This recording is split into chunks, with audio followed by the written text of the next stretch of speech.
back with another one, ladies and gentlemen. The postseason is over and the offseason is finally here.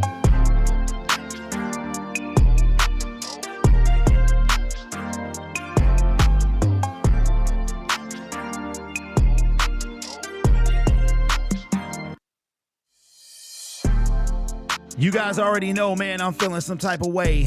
That's why I got Brad on the thumbnail, man. We went live yesterday on Lion Syndicate. Had a good time, man. A post-Super Bowl celebration. My bad, too. I was late. I had the wrong time. Lions, Brad Holmes, Dan Campbell. The whole regime is on the clock, man. Seattle Super Bowl Seahawks showed you how to get it done, man. Showed you that defense wins championships. And it's time, man. Playtime is over for Matthias, bruh. The whole squad.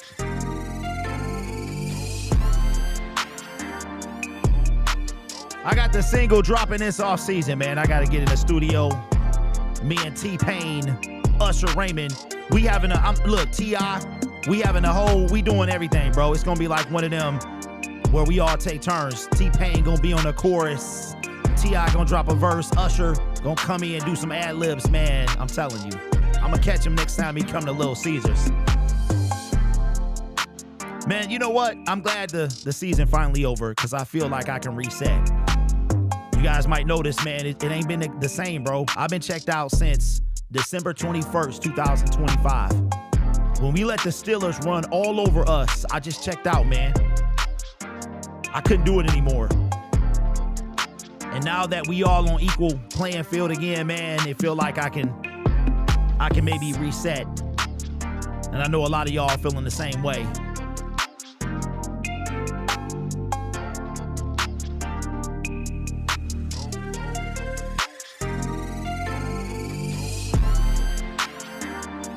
Hey, I'm not sure who you talking about, Corey, but it's a lot of idiots in this space, bro. It's a lot of people that just want money. That's all they want, man. They don't want to tell you the truth. They just want money. But I hope everybody is having a great Monday, man. I woke up feeling good, feeling refreshed for a number of reasons, man. Had me some coffee. I think I know because the season is finally over, man. We had to watch the Bears win the NFC North, and the Bears go to almost the Super Bowl. We had to watch the Rams almost go to the Super Bowl again. We had to watch Matthew Stafford win MVP. And then we had to watch the Seattle Seahawks win the Super Bowl, man. And now that all that's over, man, I feel like we can start over. I'm going to be honest with y'all, man. I don't know how much I got in me. I don't. But when that day comes, I promise you I won't sell Omaha Steaks. I will not say pass rush by committee. I will always keep it $150, man, because that's all I know how to do. I'm going to let y'all ride out to the smooth sounds, and we'll be back.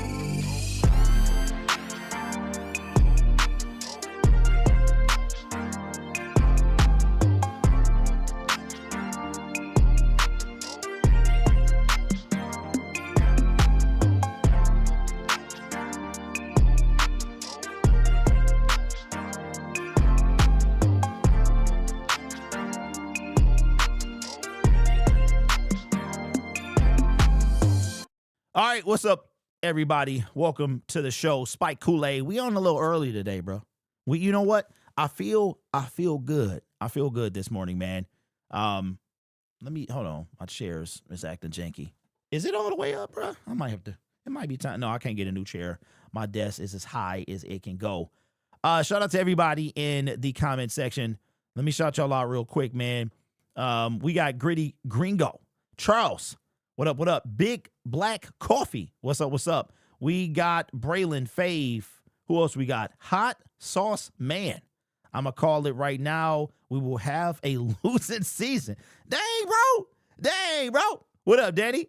I mean, we ain't even made it to the offseason. Bro, we like a couple hours into the offseason, man.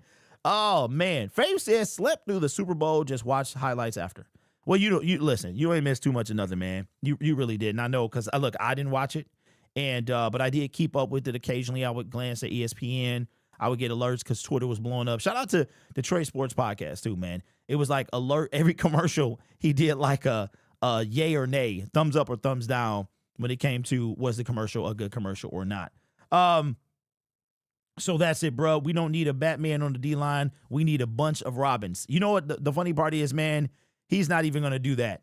I watched and enjoyed it. Great game. Hey, that's what's up, man. Listen, I'm glad that you guys watched it and you found some enjoyment out of it. I didn't want to. Here's where I'm at. I love the NFL. I love the game of football. But depending on how the Lions season goes, it will dictate how I feel a lot of the times as far as the game of football, right?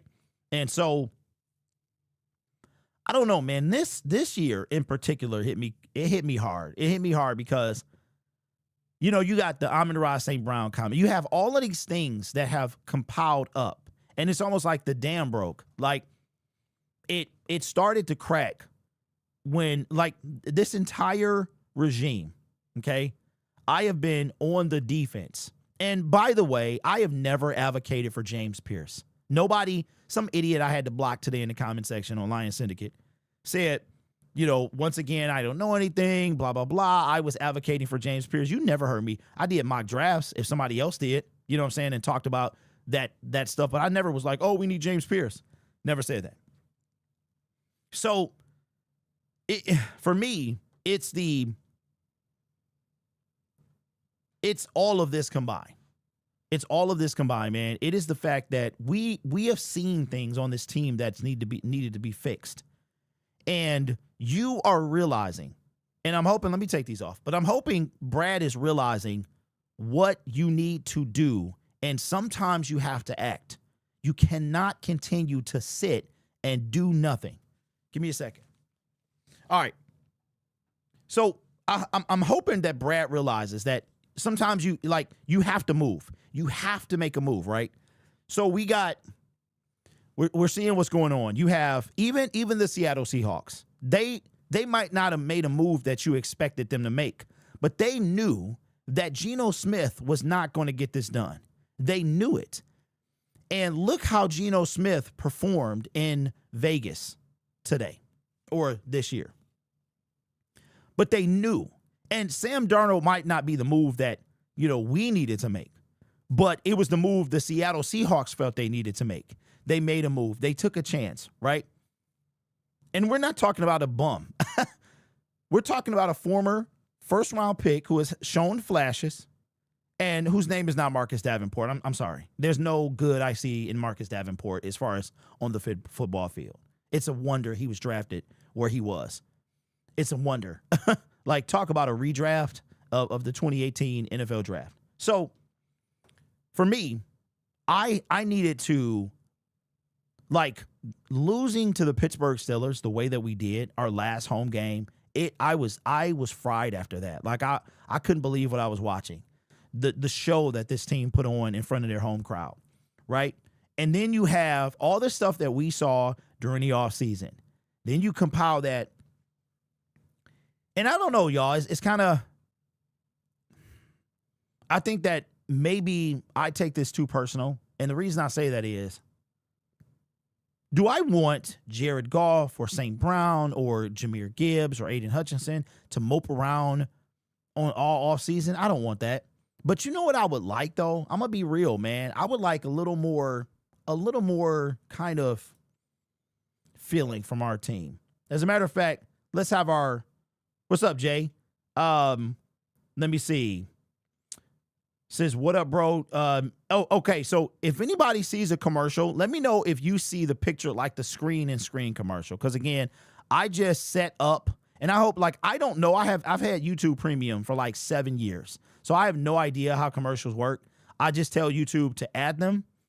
You click this button and it says, how frequent do you want your ads? Do you want it to be balanced? Do you want it to be, you know, whatever? And I just click that button. I don't tell them where. You can do that. You can tell YouTube where to put an ad. You can't do it in live streams, but you can do it in videos, or you can try to do it. But YouTube still decides if they put an ad there or not. So, but let me know, man. That's crazy. I haven't seen an ad on YouTube in 7 or 8 years. Let me see, bro. What's up? So, bro, what's up? What did you think about the Super Bowl yesterday? Yeah, I didn't watch it. But we already knew who was going to win. Darnold was always decent whenever he went, wherever he went. He just got dealt a bad hand getting drafted by the Jets. All right, so KC, I blocked you, bro. I blocked you. I don't know even why you're here. Okay. So let me tell you why, like, I checked out. It wasn't screen 5-second Cox ad. There's a rumor that Seattle might try to poach Kafka. Hey, you know what, Lori? I hope they do. I hope they do. I want this team. I want this team. You know what? Look. I gotta keep it real. I gotta keep it real. I want this team to suffer. I do. I want this team to suffer. I want the Lions to suffer. I do. And what I mean by that is I need them to understand our pain. I need them to understand our pain. And that what do I mean by suffer? I need them to watch other teams around them get better while they do nothing. I do. Because at this point, I feel I am broken. I'm broken, y'all. Look, I am a fan that talks about the Detroit Lions. Nobody pays me. I do not have some overlord that gives me a salary. I don't have any sponsors. I am a fan that decided to get in front of you and pick up a microphone. I am broken. This team has broken me. I'm tired. I'm ready for it's either Super Bowl or suffer. You know why? Because I feel like that's the only way that this team is going to get the point. This is the only way that Sheila's going to understand. Because we have continued to suffer. And here's what I was going to say. I don't expect Jared Goff and Jahmyr Gibbs and St. Brown and all them guys to mope around. And I guess it's hard to mope when you're a millionaire. But I'm like, dog, do y'all, I mean, I did something I've never done. I clapped at the Lions PR account, like their Twitter post. They're like, I guess J. Cole dropped a new album and they made a Twitter post was like, I forgot what it said. And I put in there, I wonder what Brad Holmes is thinking. Like if Brad Holmes feels the same way. I have no chill in me, man. And then you watch other teams around you get better. They're willing to do things that your GM and is not willing to do. And it's irritating. I'm tired, bro. I'm just tired of this team. It feels like they don't take it serious. I mean, how can you call trading for Broderick Martin serious? How can you call trading for Donovan Peoples-Jones or cutting Zadarius Smith? How can you call that serious? This team is not serious, bro.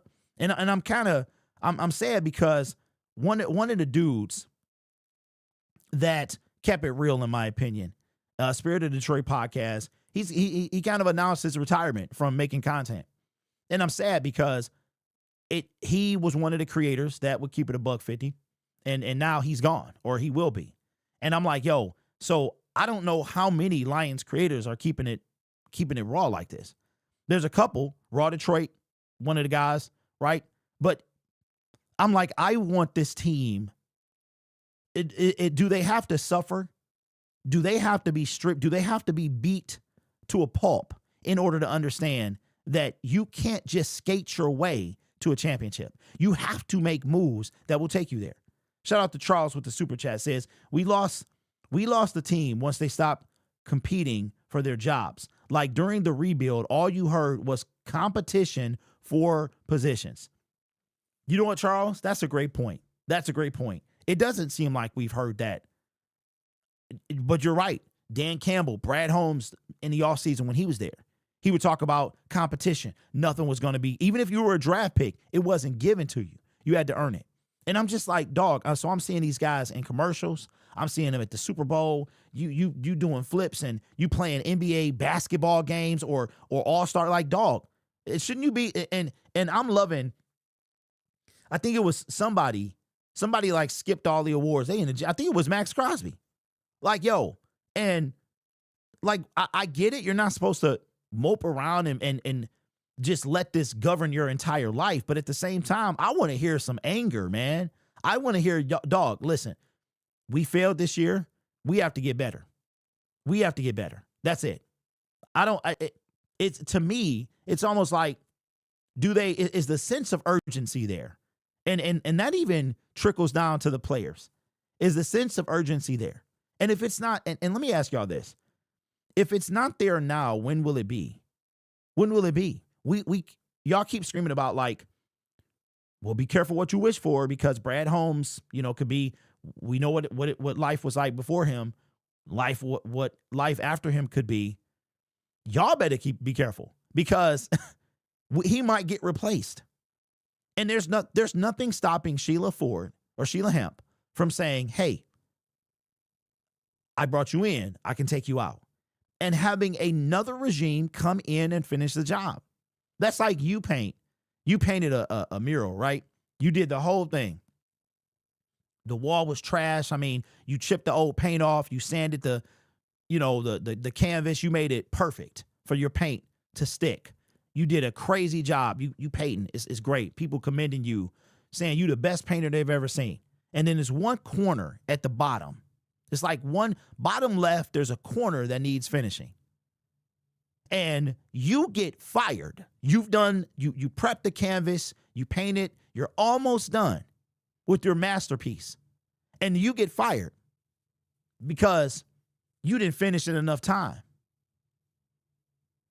Somebody else comes in, they paint this little corner, and they get all the credit.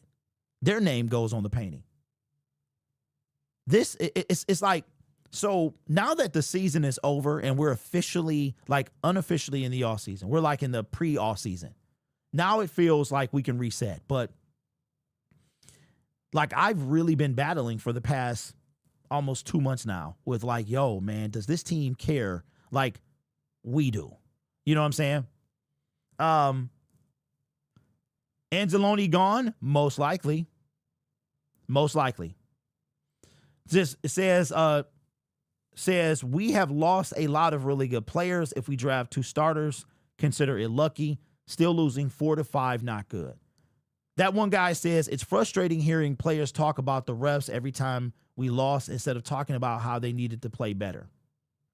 Fave says no difference between 9-8 and 3-13-1 if you don't make the playoffs either way.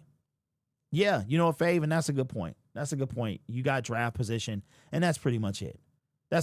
So anyway, that's where kind of I've been and what I've been feeling. And, I'm seeing, because other channels pop in my feed, and I'm seeing other channels, and how quickly people can move on to talk about, like, it's almost like, well, here we go again. There's that. Let me continue to talk and hit the recycle button. Like, here we go again. I'm ready for a change. I'm ready for something new. Like, and now, do we have an opportunity to get that? And that's the point I'm trying to make, and the dialogue I want to have with you guys. Who else, like, do any of you feel excited? I don't. There's nothing that excites me about the 2026 Detroit Lions. There's not a thing. Max Crosby will be traded. The Lions will not be the team that gets him. The Cowboys will, the Bears will, the Eagles will, the San Francisco 49ers will. The Lions will not be that team. Okay? I had this dialogue last week. We talked about it Friday. I am at winning. That's all I care about. And to me, the team is running out of excuses, and I think the fan base is too. Let's have our first segment. The Seattle Seahawks are Super Bowl champions, and they didn't really make any major game-changing moves during the offseason. They brought in a couple guys on the D-line. They made some subtle changes. They got rid of Geno Smith, brought in Sam Darnold. But we're looking at the Detroit Lions and their ability to get better this offseason. And do you have a reason to be excited? For the first time, under Dan Campbell and Brad Holmes, I am not excited about the next season to come. from 3-13-1, 9-8, 12-5, 15-2. What we saw last year, to me, is what I think the new constant is going to be. I personally believe that Brad Holmes and Dan Campbell, and I'm gonna mention both of them right now, are on the cusp of not being able to change this thing in time.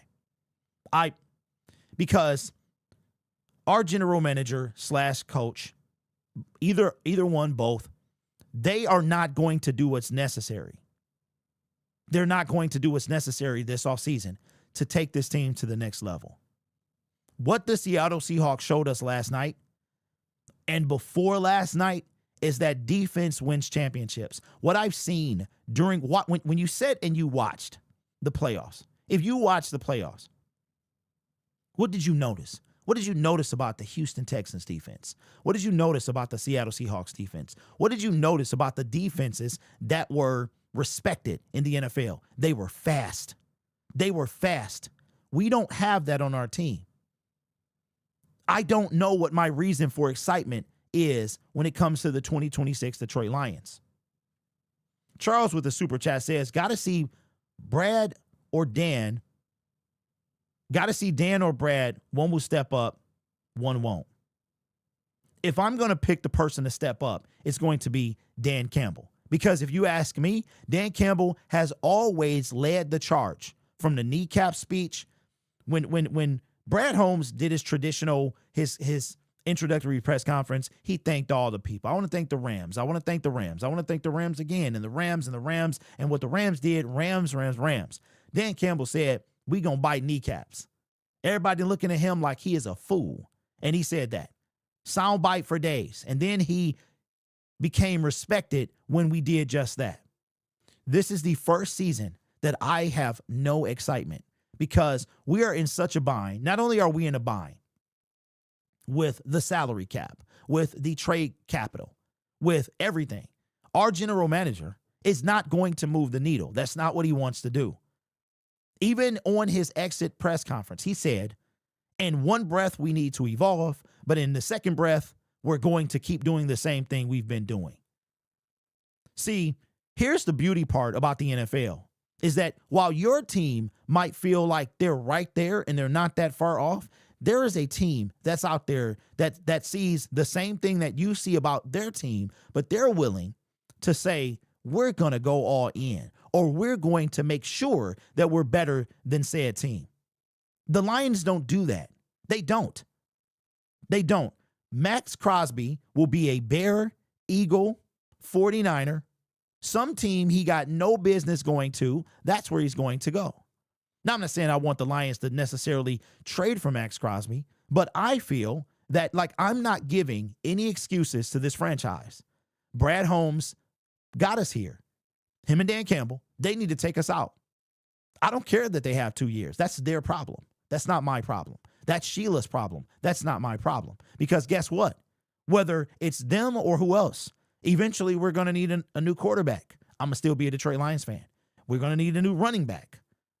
Jahmyr Gibbs is going to retire in whatever amount of years, and I'm going to still be here. It doesn't matter what they do or where they go. I'm going to still be here. You're going to still be here. It is their job to fix. They put us here. It's their job to put us out, to get us out. Y'all was screaming year 3 of a rebuild. Now we're in year 6 of that same. We had in our opportunity to win it all in year 3 of a rebuild. And our names are in the history books for the right reasons. So I have no excitement. There's none. I have no reason. See, even going into the offseason, right? Brad was an enigma. That was the beauty part about him. We used to make videos and say one thing about Brad Holmes is you cannot predict what he's going to do. And at first it was cute. At first it was awesome. It was up. He gonna shake you. He gonna bake you. You know what I'm saying? He gonna work you for a draft pick. But then I stayed patient and I'm waiting and I'm saying, okay, all right, we rebuilt the team. Are we in a position to trade away a first round pick? We got 2 of them. No. Okay, we don't. Okay. You gonna address the defensive line, bro? Not really. Not like you should. Okay. All right. So now year 3, year 4, year 5. Are we ever going? Brad has done. He's made minimal moves in free agency, and if it was an impactful move, it came with a caveat. If it's because he had to do it. See, he's not trying to get the whole team better. He only replaces what needs replacing. He's not trying to build upon what's already there. So for me, I don't have the excitement for 2026 like I've had, because for the first time, the cracks were visible. The old saying of winning covers everything isn't more true. It covers everything. It's kind of like makeup. I like to see a woman with no makeup. That's just, I want to know, I want to see. My wife, no makeup, love the way she look. When she only adds to it if she puts on makeup, right? The cracks are starting to show. They were already there. They were just covered up. But guess who saw them? You saw them. Guess who else saw them? I saw them. Guess who else talked about them? Not a lot of people are not willing to stand and defy what everybody else is doing. And so if you don't have any excitement for 2026, I don't blame you, because the Lions have given you nothing. They haven't. We can predict what Brad Holmes is going to do. And if he changes his approach, it's because he had to. But the question I ask you is it too little, too late? When Brad this was the prime opportunity to adjust. Put it in the comments below. When do you think, for you, Brad Holmes and the Detroit Lions, the most ideal time for them to adjust was? I'll give you some time. Put it in the comment section, right? Pause the video. Put it in there. Here's mine. When we lost the NFC Championship game, the offseason of 2024 was ideal. And you know what he did? He signed Marcus Davenport. He thought Marcus Davenport was going to be enough to, you and I were supposed to get excited over a guy who was coming off a season-ending injury, who was already nothing before that. It's not like a Max Crosby. It's not like a Trey Hendrickson. It's not like a Myles Garrett that you like, okay, even injured, you have a reason to be excited about the future. That was, to me, you missed your window at the trade deadline of 2023. Because of that, you should have used 2024 to significantly make this team better. So from excuses to injuries to everything else, there's no more. Brad has him, and the reason that I think it's Brad is because I think that Sheila values Dan Campbell more. If she had to make a choice, I think that choice would be Dan over Brad. That's just my belief. That's why I stay on his neck. To me, he's not safe. He's the one that's going to be put out. We did it before with Jim Caldwell. We got rid of our general manager. We kept our coach. Do you have a reason to be excited for 2026 for the Detroit Lions? All right, so what is this Alex Anzalone stuff? What is this? So he can't go to the Jets yet. Did something happen that you guys think that he's going to the Jets? Because remember, none of that can happen. None of that can happen just yet. It's going to take a while. We have to have the new league year, but expect Alex Anzalone to go where he feels valued. And I could very well see the Jets. I don't know how much money, the Jets have. We can look that up, but I wouldn't be surprised. I would not be surprised because his time in Detroit is over. I think Brett hasn't drafted good since like 2023. Claus, he hasn't. We talked about that last week as well. From the third round of 2023 on, it's been, mediocre at best. It's been mediocre at best. Charles with another super chat says, do we need to play starters during the preseason? Hey, Charles, I would play them during the preseason. If Patrick Mahomes plays, if I know Sean McVay doesn't do it, But from what I saw last year, especially with a new offensive coordinator, that's a great question and a great yes. Do I want any starter to get hurt? Absolutely not. But I mean, we're talking, and you know what? We're talking pause, dude. Oh. Okay. My internet was having some issues. Am I back?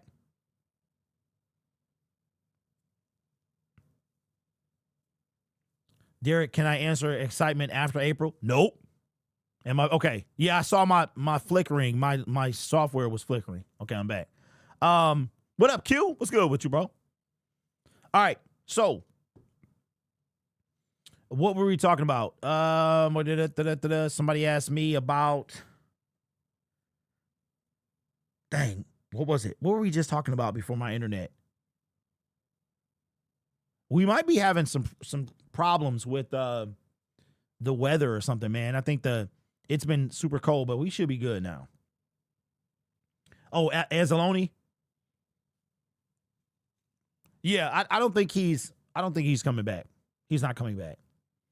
Let me see. Will says the only reason I'm slightly excited is because we have a last place schedule. Come on, Will. Don't be that guy, bro. Do you know that the last place schedule is only 3 games? I mean, I get it though, because if you look at the Bears versus the Lions, the Bears won some of their last place games. Like they were playing last place games. And they might have won all 3 of them. But the first place, last place, whatever schedule literally is only 3 games. What up, Rich? What's up, Josh? Okay, so Claw says, how is Pascal and Levi back? All right. Oh, starters during the preseason. Thank you, Charles. All right. So, you know what? Let's have another segment. All right, so we had a comment in the comment section, and I think this is something we should talk about. Super chat from Charles says, do we need to play starters during the preseason? And you know what? I'm going to say yes, especially if you have a new offensive coordinator, defensive coordinator. You need to play your starters. Now, the pushback to that is injury. And newsflash, football is that sport.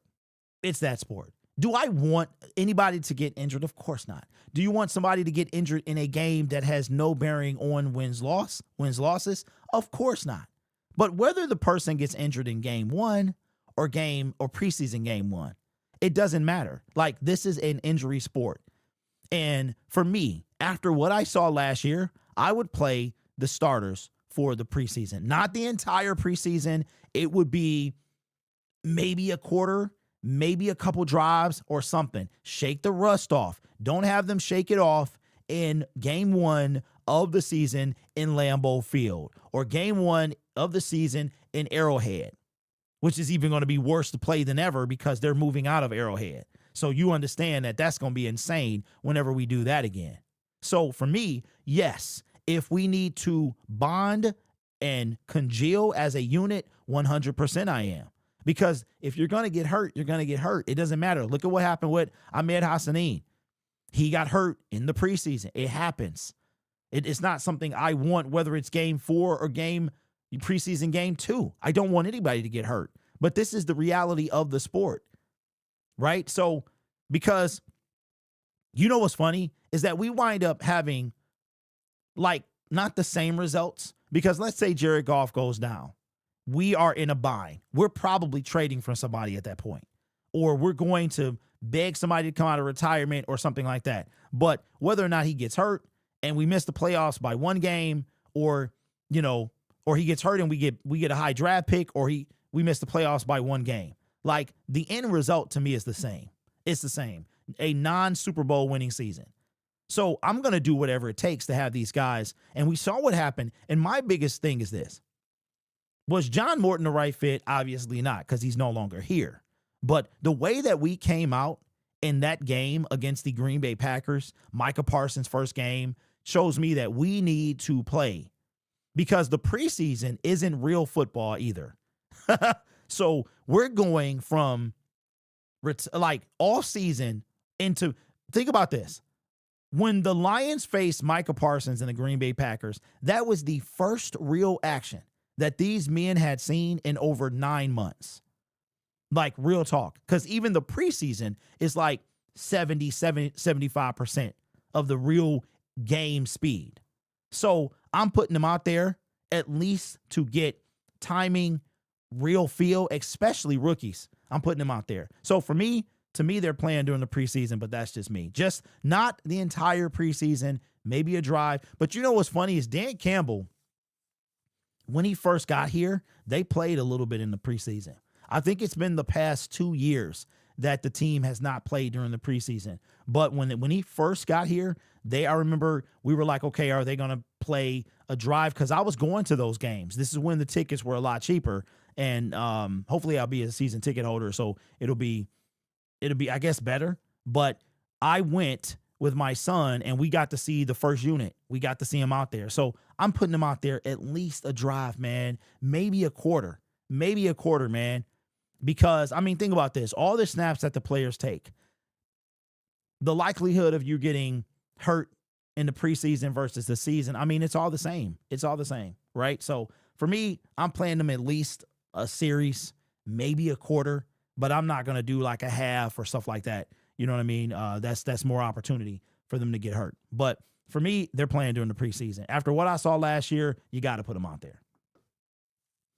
Okay, so Levi and Josh.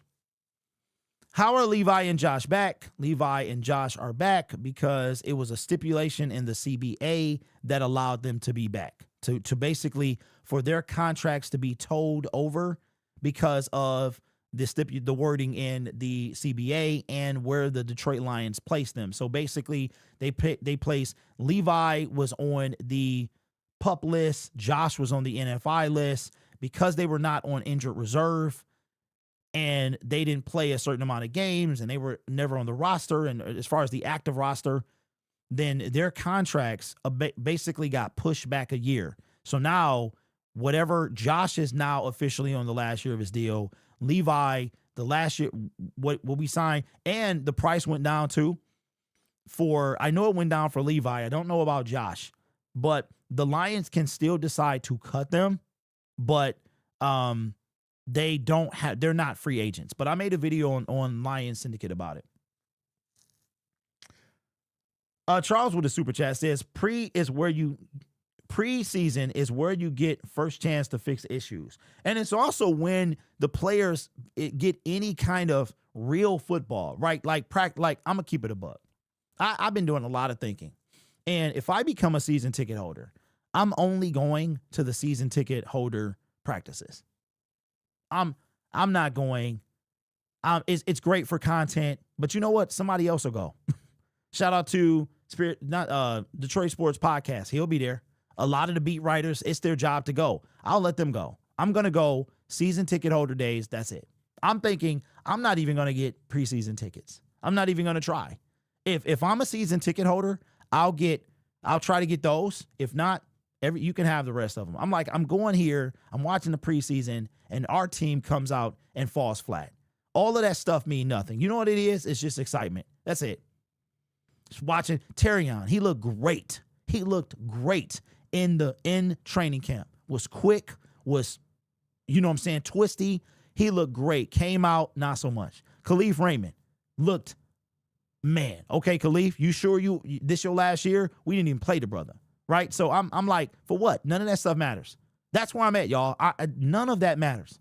What matters to me is what happens between preseason and Super Bowl Sunday. That's it.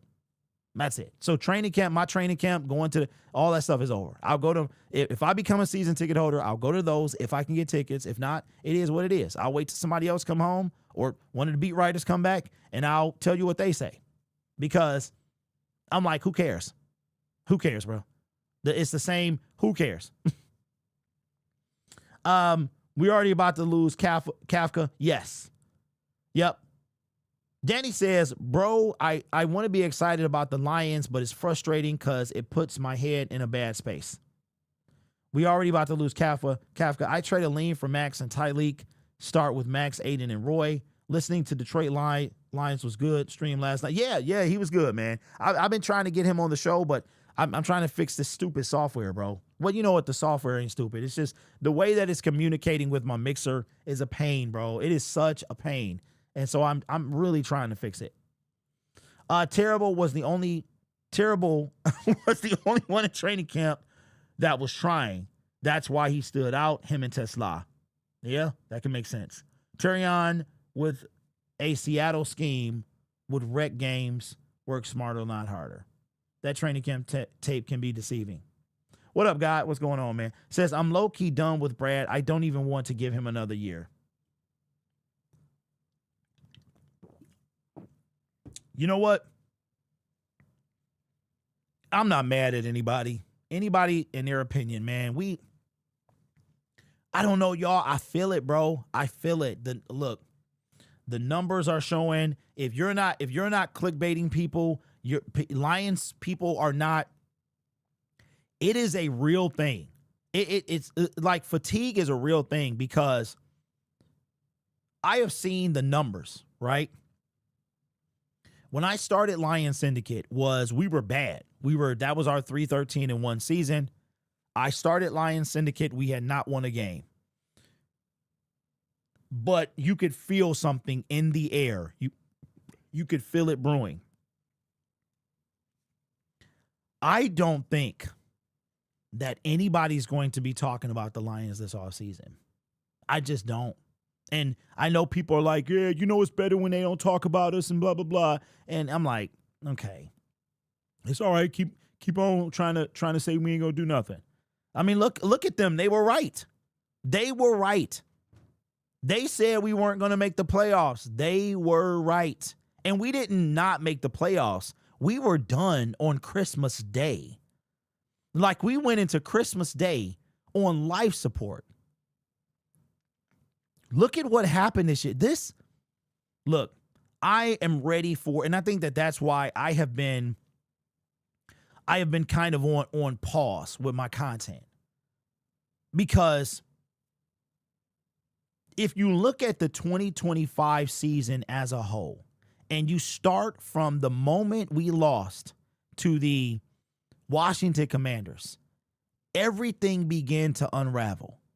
And I think that it was already unraveling. You know, like that thread, man. You see a thread in your socks and you pull that joint or whatever, you don't clip it off, you don't fix it, and it starts to unravel more and more and more. I think that the team was unraveling.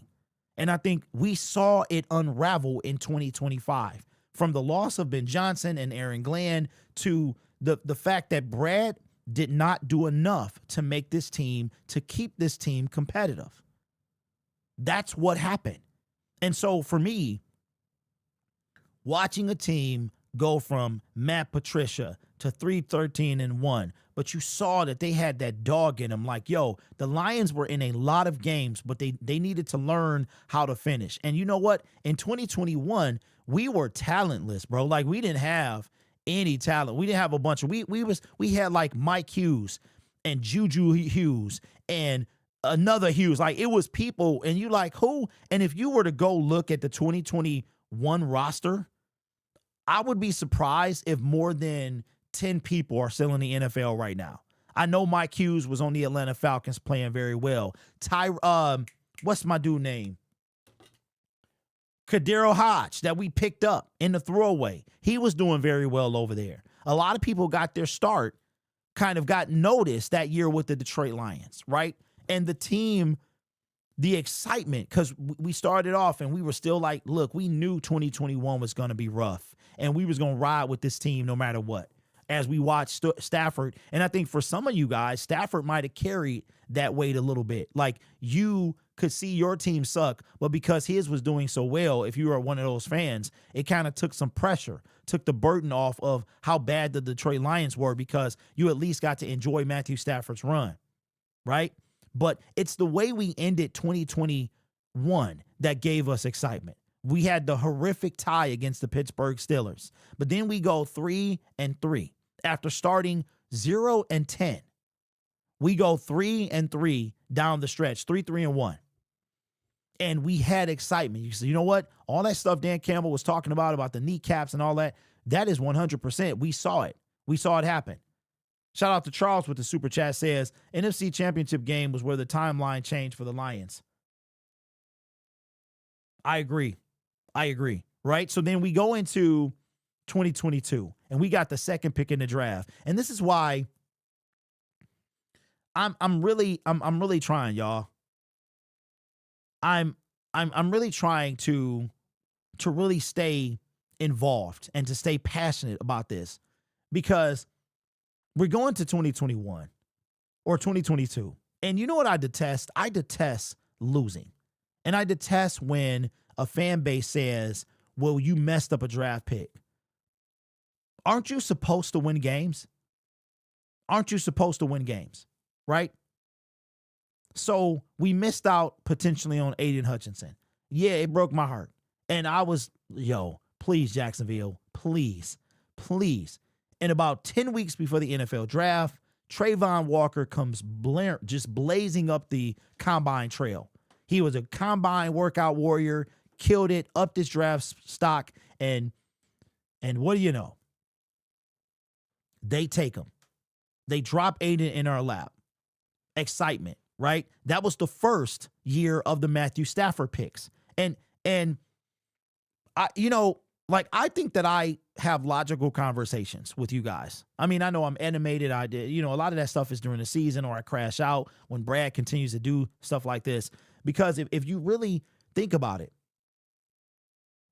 if you really start to dissect this regime, is it as good as we think it is? Like, just think about it. Year one, Brad aced the draft because he had nothing better to do. That was his job. He was a draft scout, or the director of scouting, whatever he was. We saw during his opening press conference that he said he was locked into the draft. He had nothing else to do. He didn't have GM responsibilities at this point, right? He was locked into the draft. He was locked in. So as he got hired to the Detroit Lions, but before he was hired as general manager of the Detroit Lions, he was already locked in. That stuff starts years in advance. So we move to year two. You've got the first year of Matthew Stafford, the first round pick. Hutch falls into your lap. That's a gimme. Jamison Williams gets hurt, drops out. If J-Mo doesn't get hurt, there's no way we get him. He going top 10. Jamison Williams was going top 10. So we get him because he gets hurt in the last game of his collegiate career, right? So all of this stuff happens. But year three, you have the second year of Matthew Stafford picks. That's kills the draft. And like somebody mentioned in the comment section, ain't been the same since. So I'm sorry. And that's why I call Brad pedestrian. Because if you take the first 3 years, you had his lead up to he was a scout turned general manager, right? Who had nothing. His job was to knock it out the park. So he does that. Hutch falls into our lap year two. We have J-Mo gets hurt. We have the first year of Matthew Stafford's first round pick. Ace it. Well, Josh Pascal is not ace. Second year, kills it. Devon Witherspoon is gone. We trade back. We pass on Jalen Carter. We take Jahmyr Gibbs. We get Brian Branch or whoever out of that. Branch worked out. Pascal didn't. And you go into year 6. And once again, we're going to come back to the excitement of this team. I was talking to my wife the other day, and I was just like, are we back? What's going on? Comcast must be having a problem.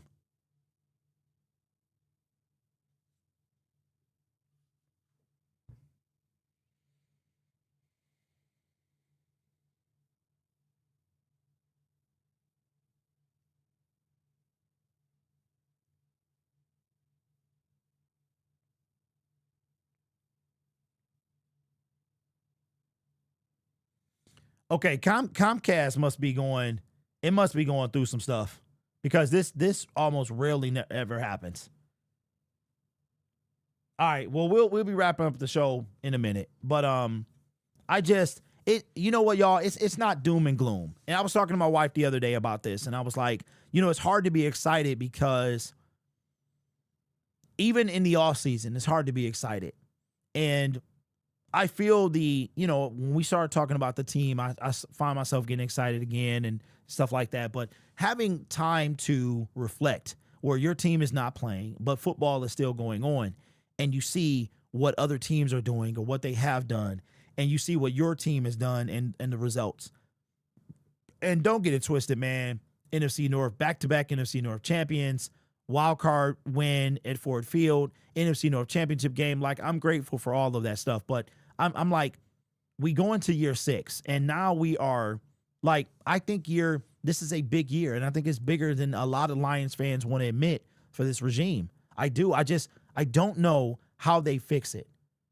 They have to be perfect. They cannot make, from re-signing their own players to free agents to draft picks, they have to be flawless. And it's going to start very soon. So any minute now, I expect any minute now, the Lions will start signing their own players. And I think when we start making some legit movement is when I'm not even going to call it excitement, but my drive to make content will return, because it's like, okay, we could have re-signed any one of our guys prior to now. For the last month, the Lions could have signed anybody they want to. Literally the day after the season ended, on the 5th of January, you could start signing your own players. Now we're nearing franchise tag territory and stuff like that. So for me, it's like, I don't know where this excitement comes from. I don't know because I don't believe that Brad is going to do anything different. And I think that's where it stems from.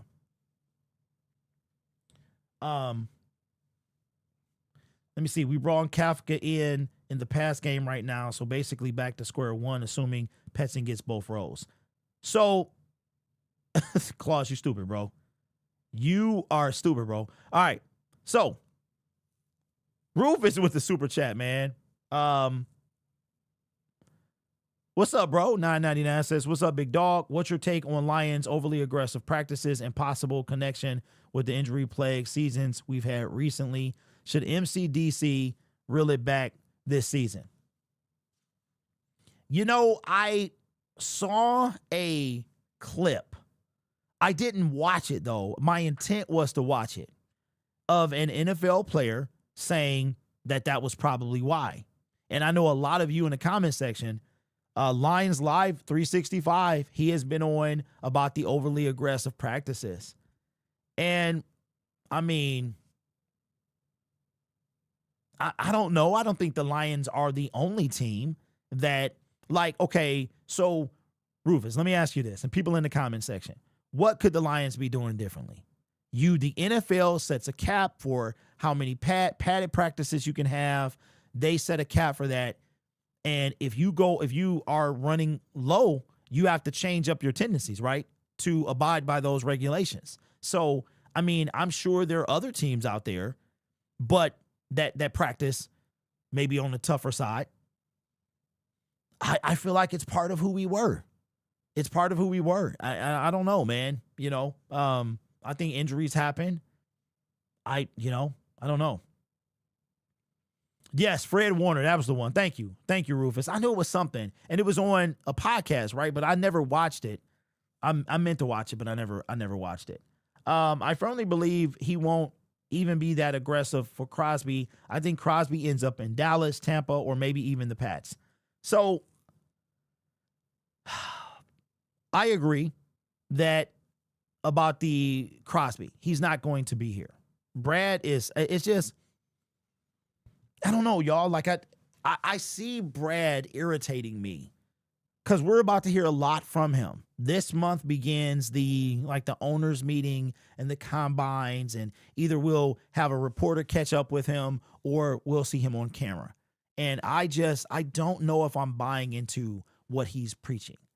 I don't, because like I alluded to earlier, hey, Kelly wants to leave a voicemail. Oh, I am looking forward to that, Kelly. Let me put it in the comment section. What up, Des? What's good with you, bro? Hey, how did the shoot go, man? It is 313. 536 0 4 5 5 0 4 5 0. No, let me check.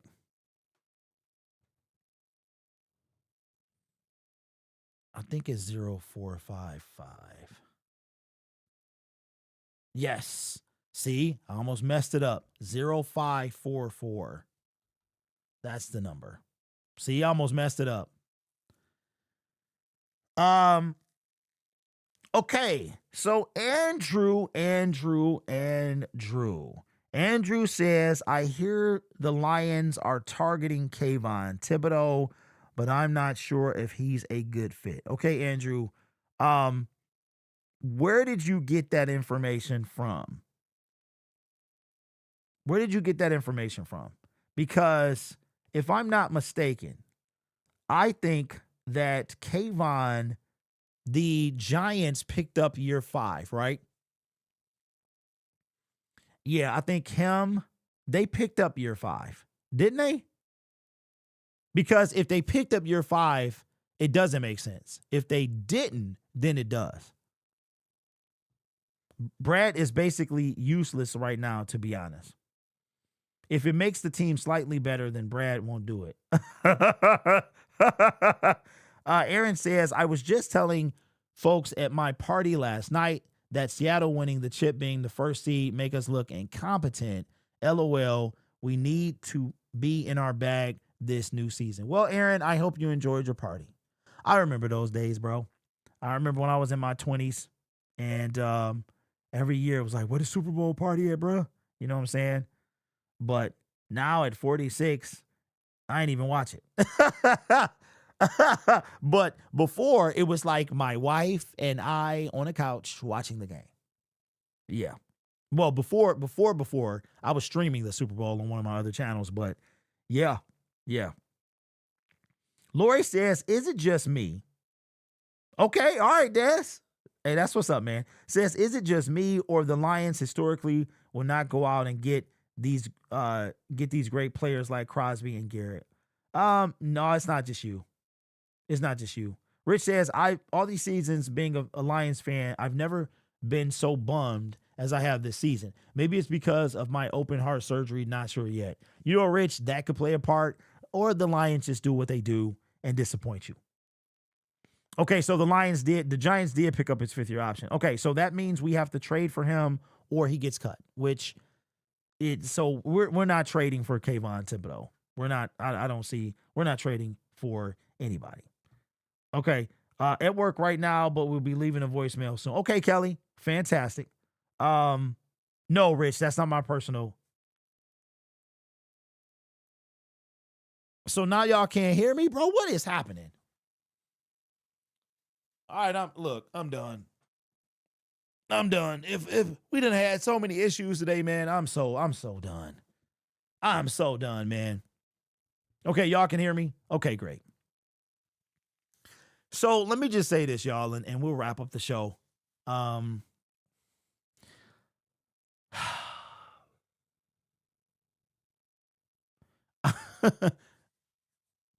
Okay, you can hear me? All right. I want to believe in this team. I want my faith to be restored. I want my excitement to be back. I mean, look, I could be called in literally a month and say that my number has been called for season tickets. I was thinking about that, like, yo, am I going to be a loyal Lions member soon, right?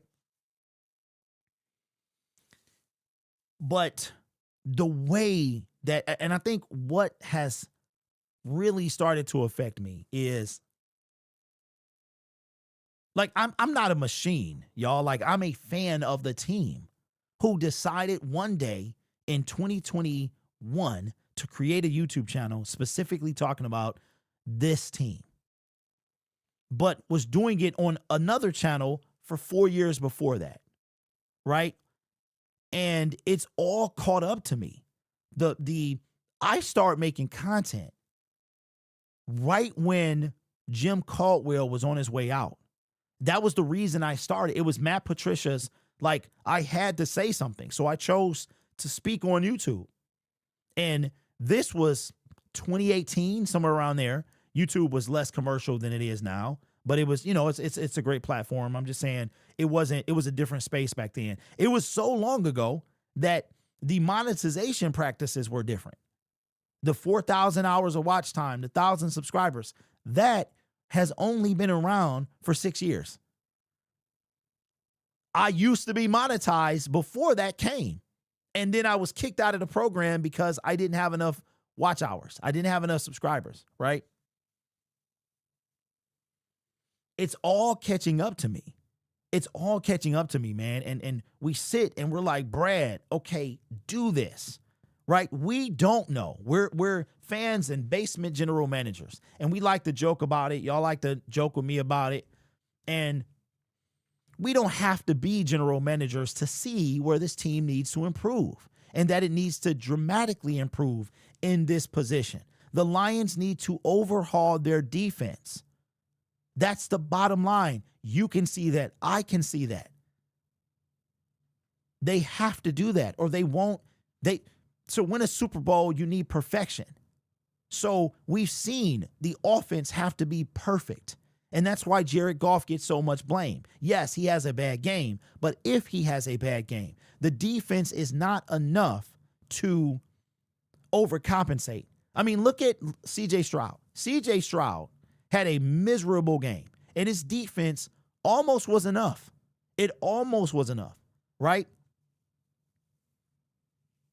And they had the number one defense in the NFL. And so even with the number one defense and even with perfection from the offense, you still need, like, everything needs to go right. And when you see your general manager year after year after year, like I have been waiting, making content about, is this the year that Brad does this? Is this the year that he does that? And I think that I know now who he really is. He is not that general manager. He came from a general manager that is that general manager, but he is not that general manager. He's not. Brad is the guy that he's sitting in the same spot while people are doing laps around him. And y'all got okey doked by this executive general manager of the year and the Jahmyr Gibbs pick, and y'all let the NFC Championship game and the 2 division titles fool you. I don't, man. So I'm saying to myself, what has Brad done? What has he done that will convince me that he will do what it takes? Nothing. There's nothing that I see. And that's the conclusion that I came to. And I think that's so when we talk about the lack of excitement, what excites us about free agency? It's the possibility of your team getting better. That's what excites us. That's not what we do. It's not what we do. Year after year, he's done the same thing. It ain't what we do. I'm telling you right now, man, you go find anybody like scrubs, people that was hurt, and those are the guys that we go after. We're not going to, look, I don't need Max Crosby. Give me Trey Hendrickson. Give me Trey Hendrickson. I'll be happy. Trey, draft a guy. And my thing is, I would love to see, for Brad and Dan to say, look, they had this conversation. Look, maybe they go out to eat Texas Roadhouse. Maybe they go to Arby's. Shout out to Arby's with the 3 meat box. Pretty solid. It's pretty solid, man. Give it a 9 out of 10. It was pretty solid. I only got one complaint, but they go to Arby's. We have the meats, right? They go to Wendy's on Greenfield and Rotunda. They go to 7-Eleven and grab some taquitos. They sit out in the parking lot, or they go back. They order DoorDash, and they go to the lunchroom of the Allen Park facility, and they say, listen, homie, Sheila talked to me. Brad like, hey, she talked to me too, right? They sit. Maybe they have, some lunch in their office. And they, look, we need to go out. We need to make our impact felt. We've done a great job, but this could be it for us, man. What do we do? If we going to go out, why don't we go out with a bang? Why don't we flip them on their head. And I mean, we've built this core, we've built the team, we've done all these things. It's time to go over the top. It's time to go over the top. You watch other teams do it. And it doesn't equal Super Bowl necessarily, but it helps you. It helps you. I mean, the Seattle Seahawks didn't do like a massive thing in free agency. They did a lot of small stuff, like traded for a couple interior guys. You know what I mean? Sign them. You get Cooper Kupp. Shout out to Cooper Kupp, bro. Shout out to Kupp. Won a Super Bowl twice, two different teams. Jackson Smith. You ditch Geno Smith. You get Cooper Kupp. Kenneth Walker. Charbonnet. Right? You're doing these things. You're taking chances on linebackers. Right? DeMarcus Lawrence. He was there. The Lions could have got him. No. We went and re-signed Marcus Davenport. Right? The moves that we make, there's no reason for you or I to be excited. And let's be clear, we sitting around, it's April 20-something. The birds is chirping, the leaves is falling, you know, spring is in the air. Raining all the time. We got the draft. We super stoked. With the first pick or the first round pick, Lions, what is happening? So now we need an offensive tackle. So the mock to us is Proctor. That's the guy that they first round pick tackle. I can't even be mad. I can't be mad. I've seen what an offensive line can do if it's good and what it can do if it's not. Can't be mad. Still waiting on a pass rusher. Al-Qadim Muhammad is a free agent. Brad ain't paying him $8 million. He's not paying Al-Qadim Muhammad $8 million. He's not. Al-Qadim had a career year. He needs to get his bag. That's what you're supposed to do. Have a career year. Go get a career year bag. Brad ain't giving him that bag. Ernest Jones, a two-time Super Bowl champion. That's right. Yeah, because he clapped back at Puka. That's right. 1, 2, 3, 4, 5 says, in my opinion, I think Brad knows which players we need to improve the team this offseason. Okay. So 1, 2, 3, 4, 5. Does he get them? Knowing what you need. I know what do we, so what does he get them though? Right? Does he get them? Can he get them? Will he get them? Will he does what it take to get him? Shout out to Charles with the super chat. Says, I want to stay on top. Always need to be upgrading. Wasn't Brad a defensive lineman at some point, and yet he can't see, and we're buffering again, and yet he can't see we need D-line help crazy. Yes, he was. Yeah, trees. Rams told Cooper Kupp to retire. All right. So my internet is acting stupid, apparently. I'm buffering. Sound keeps going in and out. So I'm going to call it a day.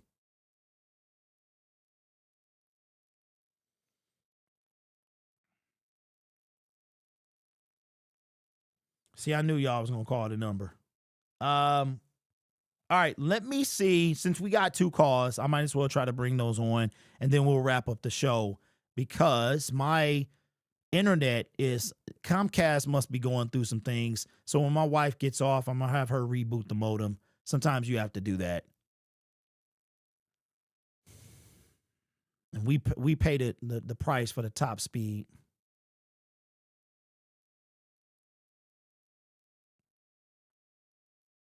All right.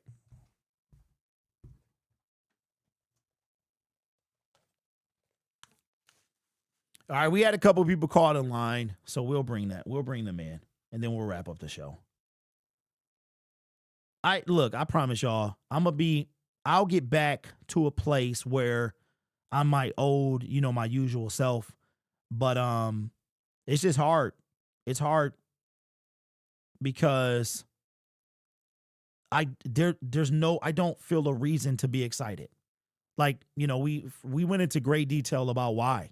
There's no reason. The Lions are $7 million over the cap beginning the new league year.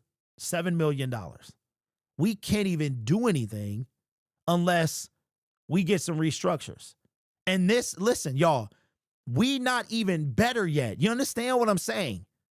So the Lions have to get worse before they get better. And they get worse because they've got to cut some salaries. They've got to cut some salaries. But you mean to tell me they didn't know that, though? They didn't know that when they were paying Jared Goff? What, they didn't know that when they were paying St. Brown and Penei Sewell and Taylor Decker? Do you know that Taylor Decker has 2 years left on his deal? I thought he was going into the last year. Like, how are we going to get better when we don't have the money to? The Seattle Seahawks sitting on $76 million, bruh. 70, and I don't know how we can continue to defend Brad Holmes. That's why I'm like, dog, listen, if you need to swing for the fences and you guarantee us a Super Bowl, then you do that. You do that. Who knows if I'm going to be alive by the time y'all be killing me with that junk, man, about you don't want to break the bank, you don't want to sell the farm. Who cares? If breaking the bank and sell the farm gets you a Super Bowl, then you do it. You do just that. I don't understand. We talking dynasty and we ain't won nothing. Brad's setting up for years of success. From who? Where do you see that? That's crazy. That's where I'm at. I'm done. I'm done with the shenanigans, bro. Brad is on some shenanigans.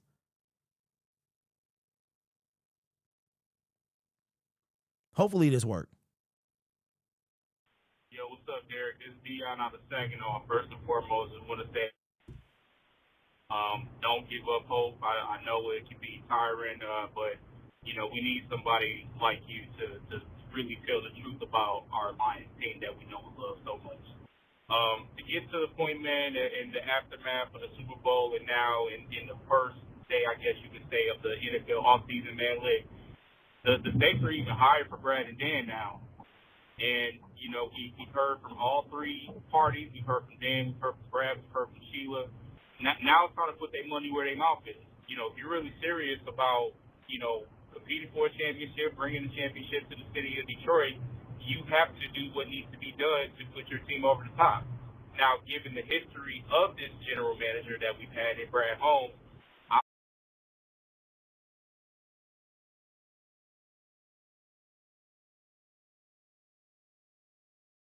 personally don't have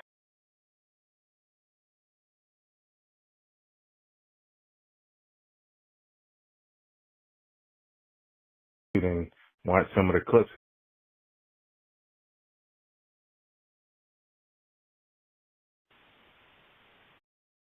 wreak havoc on the defensive line. He didn't do it.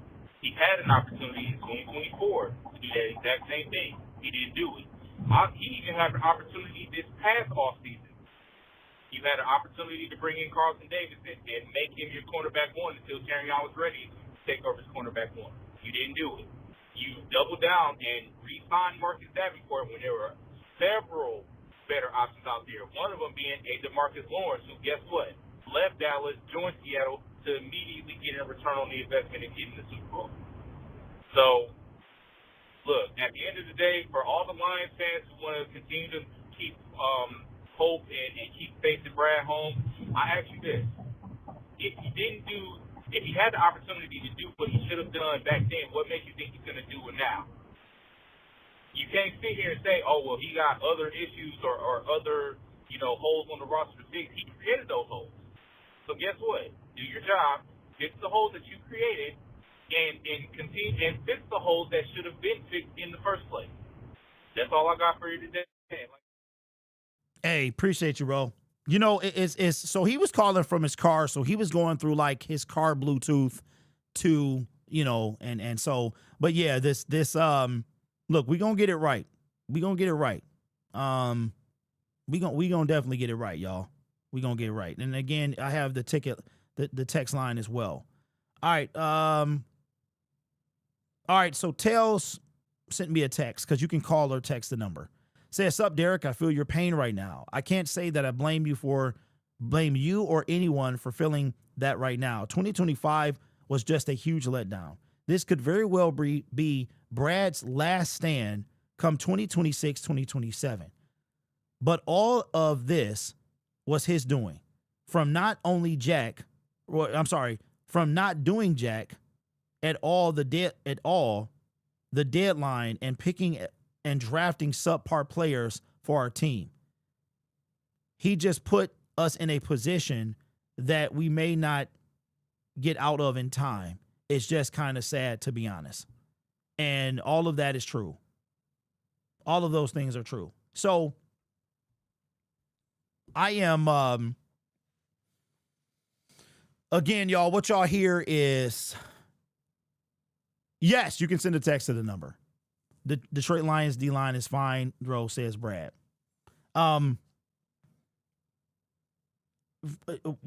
What you hear is just for the first time, y'all. I'm trying to find where do I get excited? Like, where do I get excited? What are you getting excited for? The only thing that I'm excited about is that we starting over. That the season is finally over. It's finally done. We don't have to watch Caleb Williams anymore, Matthew Stafford anymore. We don't have to watch, I think that the Lions are going to get circles run around them by other teams.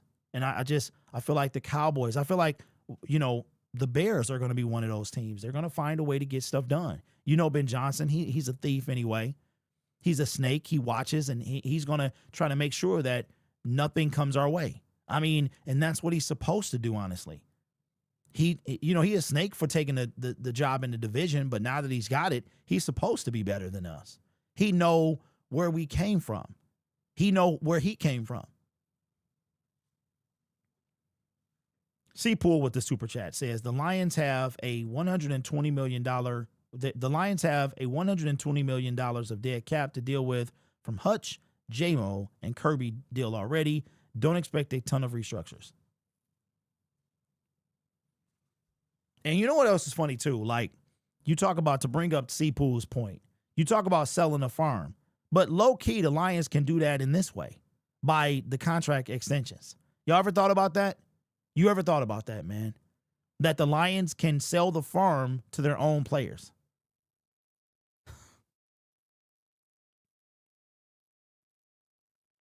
And now we don't have what it takes. Like, do you feel that this team is going to get better in 2026? And if so, how much so?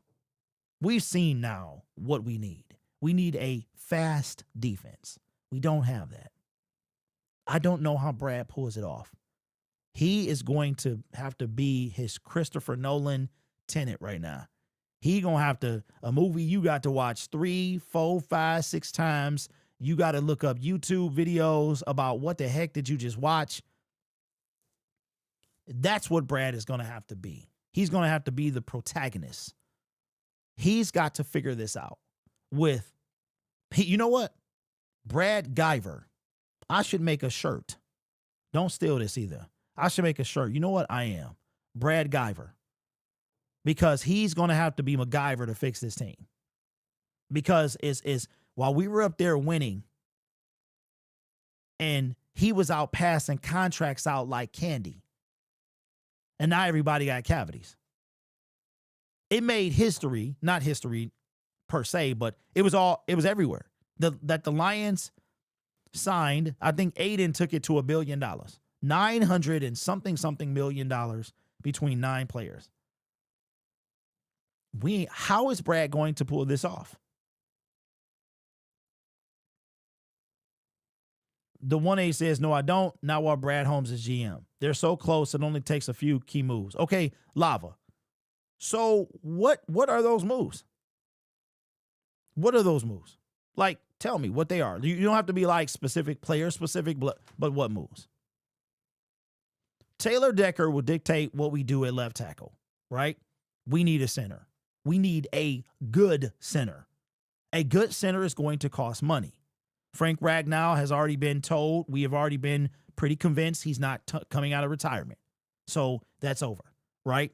So let's say that Taylor stays. Now we just need a center, okay? We need a center. What do we do with our draft picks? What do we have to restructure to create funds to sign people We need to create money. We do not have it. So how do we bring people in? Who do we bring in? We are going to be forced to bring in a bunch of bottom tier players. I mean, I wouldn't be surprised if Davenport comes back again. I'm not even joking. There's not a joke in this anywhere. I wouldn't be surprised if he don't come back, because I'm just trying to figure out where the Lions going to get this money from. Where are the Lions going to get this money from to bring these people in? And you don't get better by bringing in scrubs. That's my point. You don't, you need to be able to move the needle. In order to move the needle, you got to be able to pay people. That's why Jared Goff, St. Brown, Aiden Hutchinson, Jamison Williams, they're all needle movers. And ironically, all of them were drafted except Jared Goff by Brad Holmes, but Brad was there when Brad was drafted, when Goff was drafted by the Rams. You know who's going to get better? The Seattle Seahawks. They're going to get better. You know who's going to get better? The Chicago Bears. You know who probably going to get better when they get a general manager? The Minnesota Vikings. How are the Detroit Lions going to get better? These are real conversations. I wonder, is any other YouTuber having them with you? How are the Lions going to get better? We sat there and we glorified this man. We made him the best general manager we've ever had, and now we're $7 million in over the cap. $7 million. That's with the increase to the cap. Where are we going to get this money from? When we get this money, will it be enough to get us the players that we need to get better? All the expensive players, Brad is probably going to draft. He's going to have to draft a center. He's going to have to draft a tackle, because those players are high to sign in free agency. And where are we going to get my coveted edge rusher? Where are we going to get him? Where is he going to come from? We don't have a third round pick, so that means that we're going to have to get a Max Crosby. Max Crosby was drafted, I believe, in the 4th round. Trey was the 3rd. We can't get a Trey. Maybe we can get a Max. And then I'm hearing that the Bengals might, oh my God, they might franchise tag Trey. I swear, if I'm Trey Hendrickson, I do not take another snap for the Seattle. It does not happen. Ain't no way. I retire. I'm done. There's no way that I'm signing there again. Ain't no way. The Packers too. Matthias blew his shot. Time to bring in someone new in. So these are all legit questions that I'm having with you guys. I want you guys to sit, because see, this is what I do. I try to figure out, how is this team going to get better? Y'all think I just be screaming about the pass rush for content? No. I'm like, dog, you had an opportunity to get better and you blew it.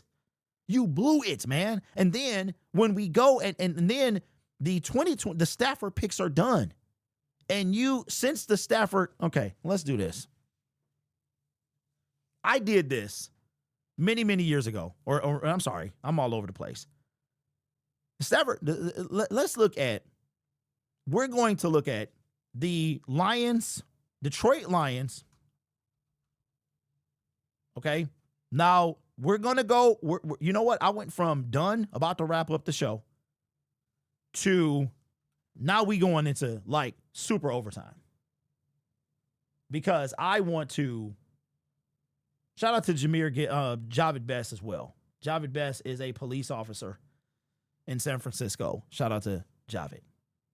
All right. Let's do this. We're going to have, as soon as I can find and if you guys have any like voicemails that you have or that you want to leave, I think the number is up there. Okay. I think I have to put in the exact year. Okay. Detroit Lions 2021. All right, there we go. Okay. So let's have this conversation. All right. The Detroit, we're going to skip 2021 because 2021 is a gimme year. Okay. And we've had this conversation before. And I want to see, like, let's really, really, really look at Brad Holmes and this entire regime. All right. So let me show you what the Detroit Lions did in the offseason. So we're going into the 2022 NFL season. And we've had this conversation. Derek, please make a We're Good shirt. You've been live for a minute. Yeah, Dolo, I've been live for a minute, bro. Do you think they're running from Javit? Hey, listen, he probably could still catch him. So let's do this. All right.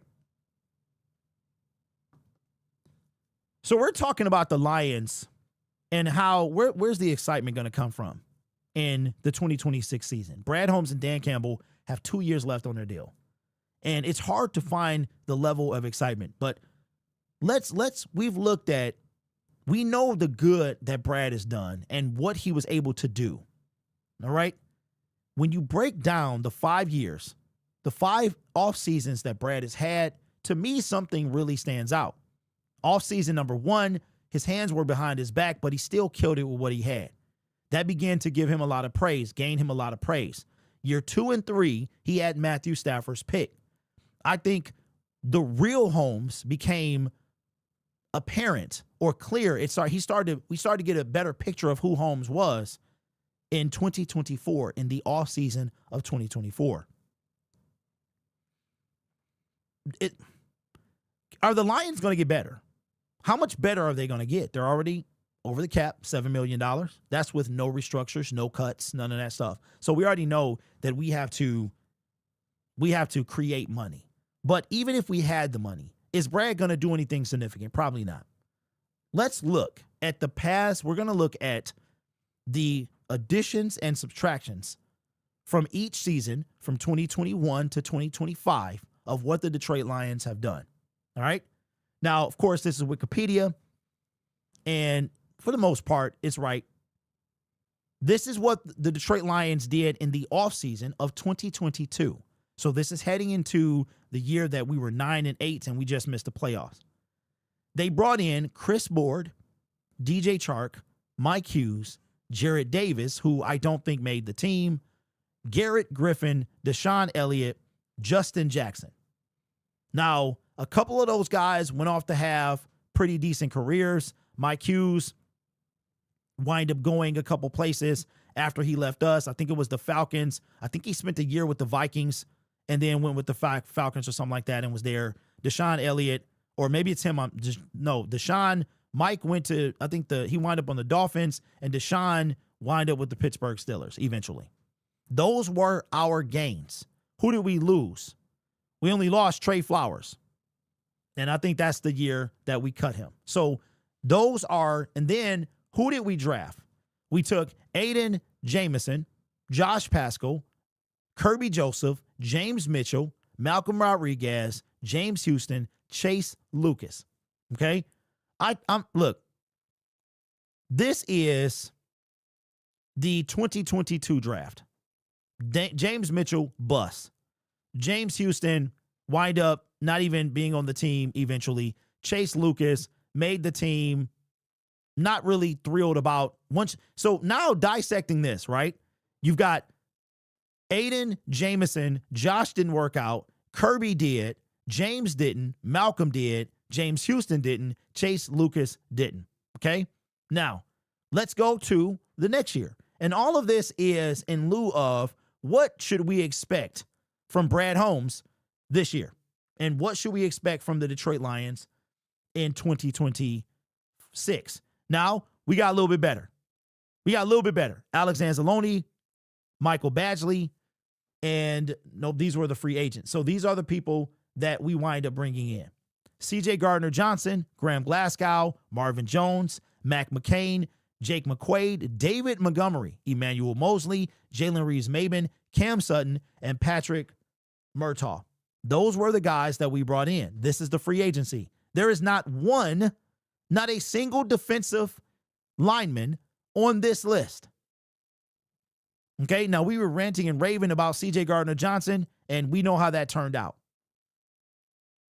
These are the people that we lost. Now, when we drafted, this is when Brad Holmes killed it. Jahmyr Gibbs, Jack Campbell, Sam Laporta, Brian Branch. After this moment, this is when everything fell apart. We just didn't see it. Hendon Hooker, Broderick, the 96 pick Martin. We traded 119, 122, 139. Kobe Sorsdahl, who will not be on the team in 2026. Okay? I didn't even realize that we traded all these picks in between that. Antoine Green had to retire for medical reasons. And that, ladies and gentlemen, is your 2023 NFL draft. So when you cut off, when you stop right here, right there, that's it.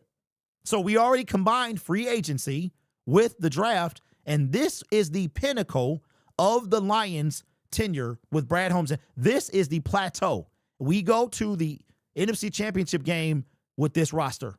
From this draft, all of that stuff, Brian Branch, immediate impact. Jack Campbell, a little slow, but now he's a dog. Like, he was a little slow getting started.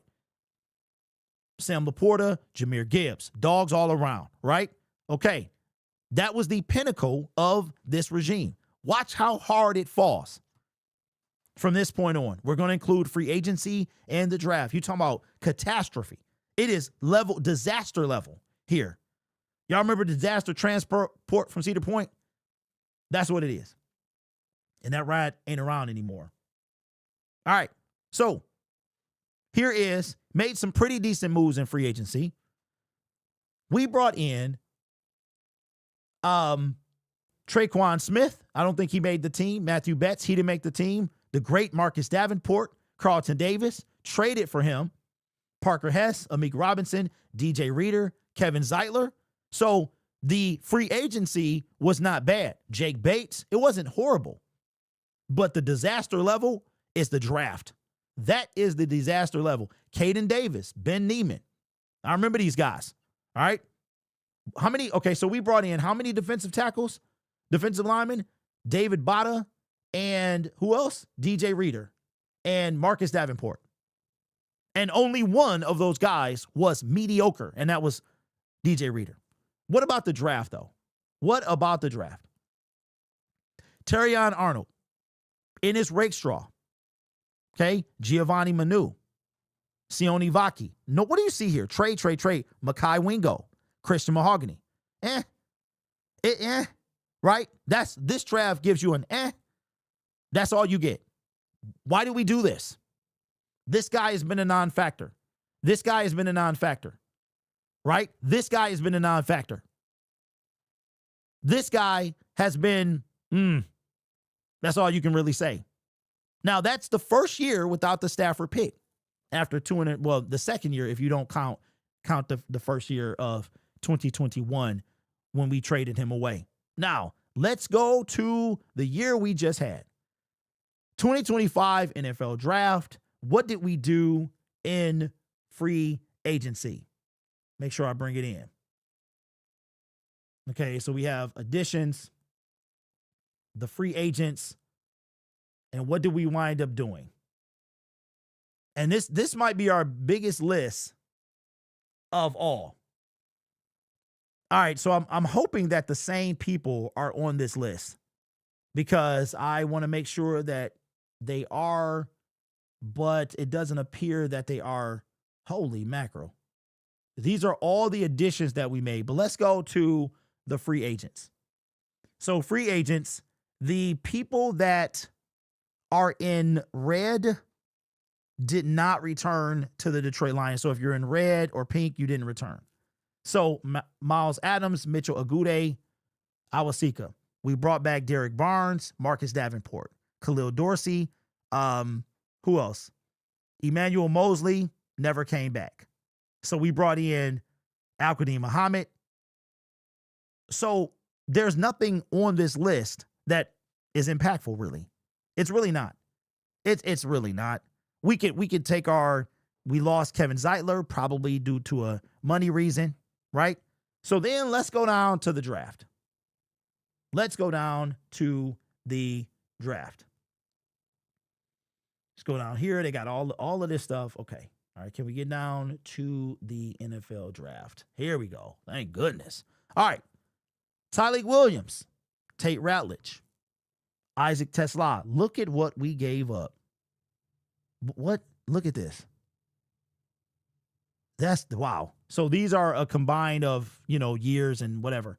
Isaac Tesla, Miles Frazier, Ahmed Hassanin, Dan Jackson, Dominic Levitt. So why would you think going into 2026 from what we just dissected, and we didn't even touch on year one when Trinity Benson was there.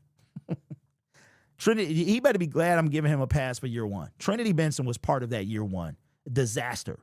And that's why I said that Brad Holmes, he showed you who he really was with Trinity Benson. He showed you who he really was. Year one. So Lions hadn't even taken a regular season snap under this regime. And this dude traded for Trinity Benson, a wide receiver with no NFL stats we traded for. Make it make sense. Make it make sense. Why would you trade for a player with no NFL stats? You understand what I'm saying? He had zero NFL. Why, in what universe would a player with zero NFL stats require a trade? That player would most likely be cut. Why would you trade for a player with zero NFL stats? But you know what? Lions traded for David Blau after a preseason game, and look how that worked out. The previous regime traded for David Blau after a preseason game. He was an undrafted rookie. David Blau was like, a seventh round pick, somewhere around there. So he also had no NFL stats. But I don't know if we gave up 2 picks for him. But that was also a bad idea. But that's under the previous regime. This current regime, the one we give all the praise to, traded for a wide receiver with no NFL stats. None. That's just like David Blau to me.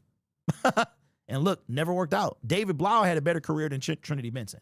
So what makes you think that Brad Holmes is going to make this team better and he's working with less now?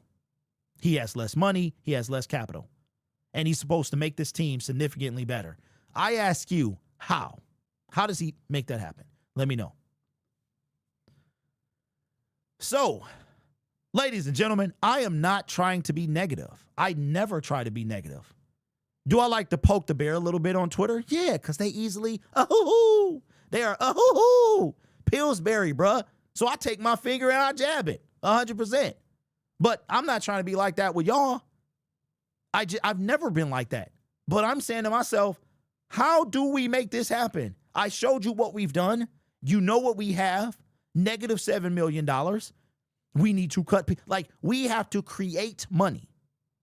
We have to create money to pay people. And then with that money we create, who are we going to pay? The best player at the positions we could use, we're not going to have money to pay them. We're not. I mean, do I think that you can make money? Yeah. I think that, look, salary cap, yeah, who cares? Who cares about salary cap? Look, just get under the salary cap by a certain time and you good. You make that happen, you good, right? But if it results in you winning a Super Bowl, it doesn't matter. It doesn't matter, bro. Only one team is victorious. Wouldn't you think if you're the Lions, you would think, yo, I'm going to do whatever it takes to win, to bring this city a Super Bowl, whatever it takes.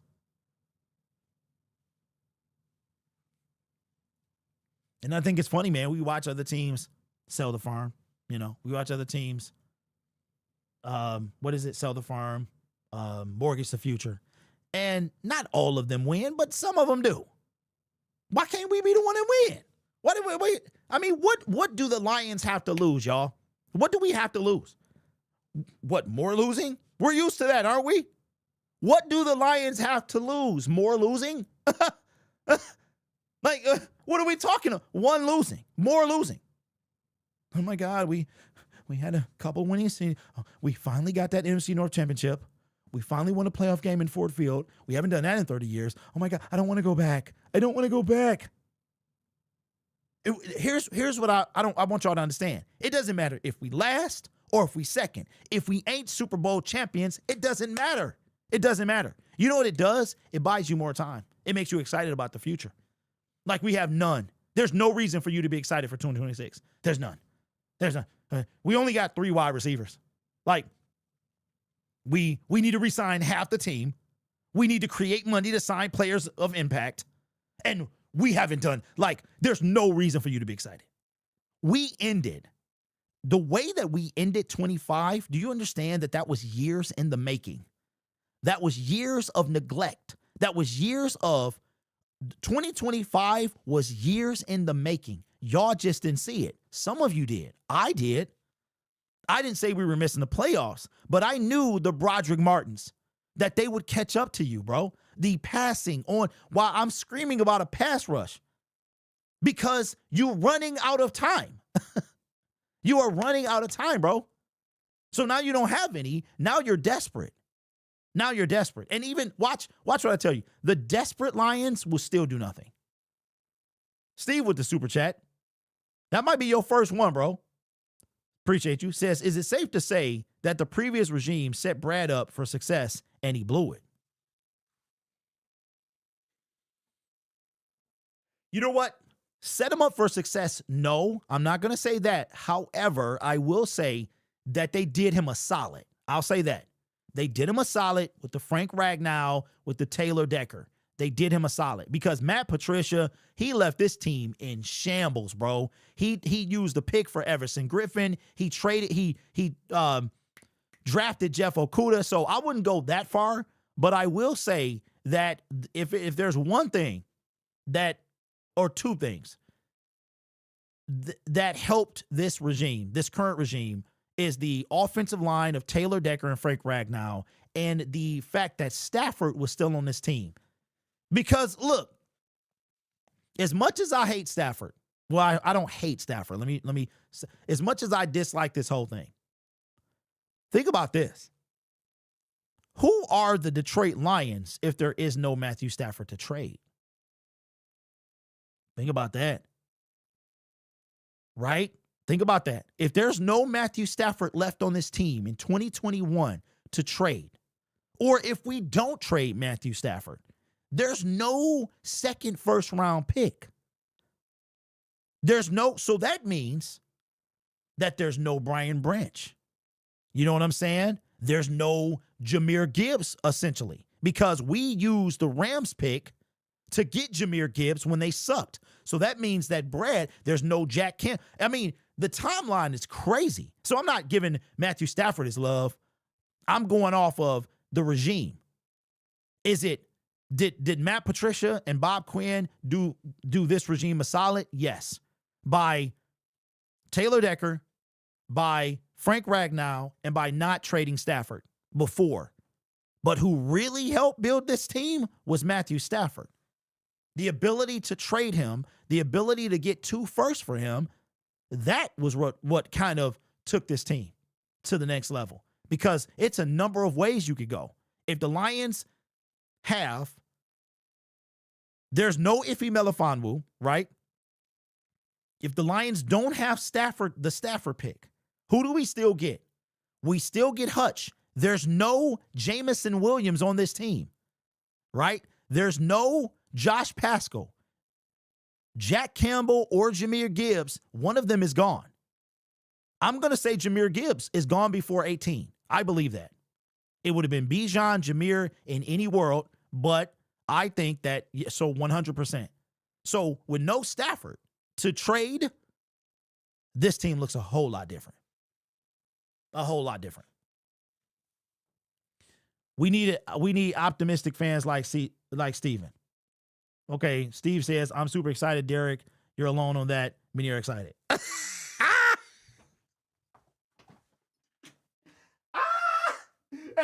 Hey, stop the cap. Stop the cap right now. Hey, Steve, stop the cap, bro. Look, I ain't mad at you. I'm not mad at you. If y'all want to be excited, listen, Steve, I say this with respect.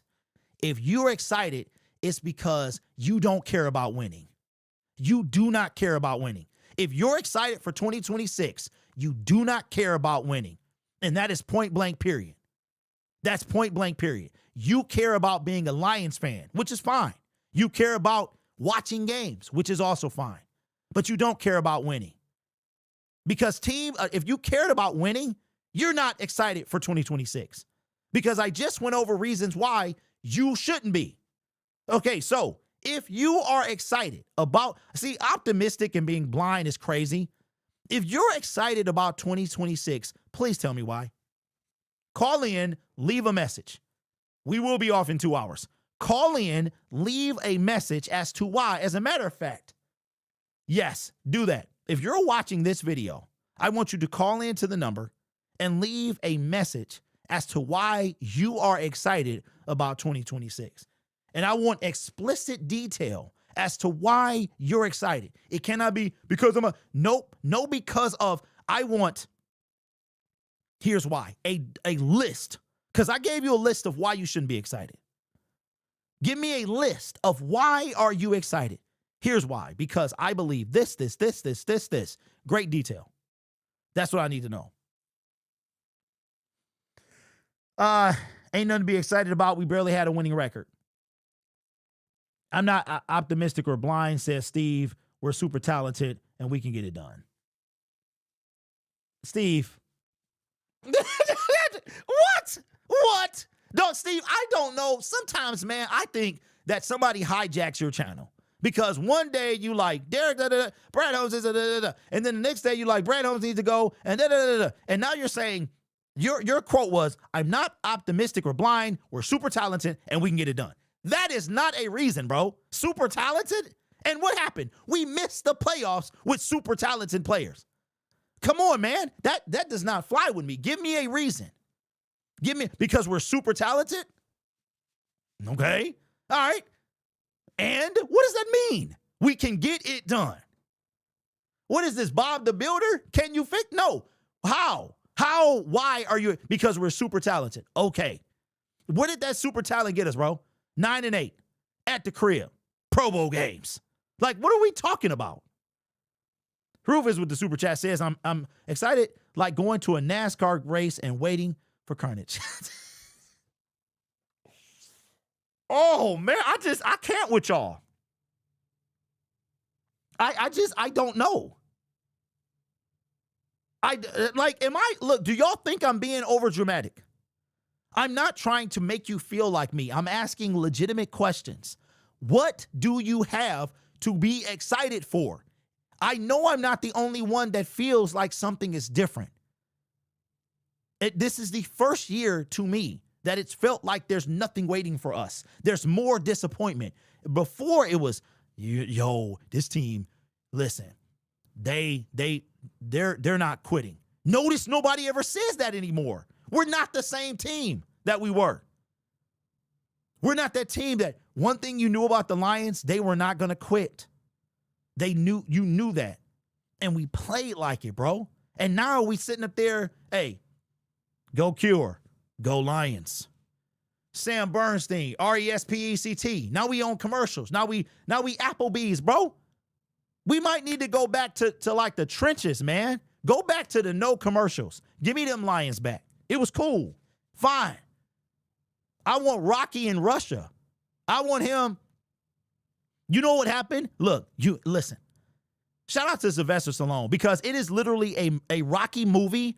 In all 5 or 6 Rocky movies, including Rocky Balboa, there is a life metaphor in every single one of them. You know what happened to the Lions in 2020? Hey, what Rocky were the Lions in 2025? Which Rocky were they? Which Rocky? Hey, damn it, I can't fix my internet, bro. It is what it is. Which Rocky was the Lions in 2026? What number Rocky? It did have a number. Kelly says, I feel the same. I felt the way you feel right now. I felt like last year. I literally predicted 2024 we were going nowhere. I knew that. Hey, Daddy is the homie, bro. Daddy, my brother from another month. Rocky 3. And why were we Rocky 3, bro. Because what happened in Rocky 3? You had just beat Apollo Creed. Mickey said, oh, spoiler alert, by the way, for like a 50-year-old movie, right? Mickey set you up with bums. You were fighting bums, Rock. He set you up with bums, bro. And Rocky knocking him out. Flexing, posing, taking pictures. He in the gym training with supermodels kissing on the cheek. You know what I'm saying? That's what we were doing in 2025. And then Clubber, what did Clubber Lang say? Clubber said, hey, woman. He said, what's your prediction for the fight? Prediction. Yeah, prediction. Pain. Clubber was hungry. He wanted it. We in Cure Auto commercials, bro. Go Lions. Go Cure. You know what I'm saying? We in Sam Bernstein. What are we doing? Let's go back. Let's go back to the hood. We need an Apollo Creed to come take Dan Campbell out of the bougie area, bro. Come on, dog. Shout out to Danny. Danny know what's up. The whole season was Clubber Lang.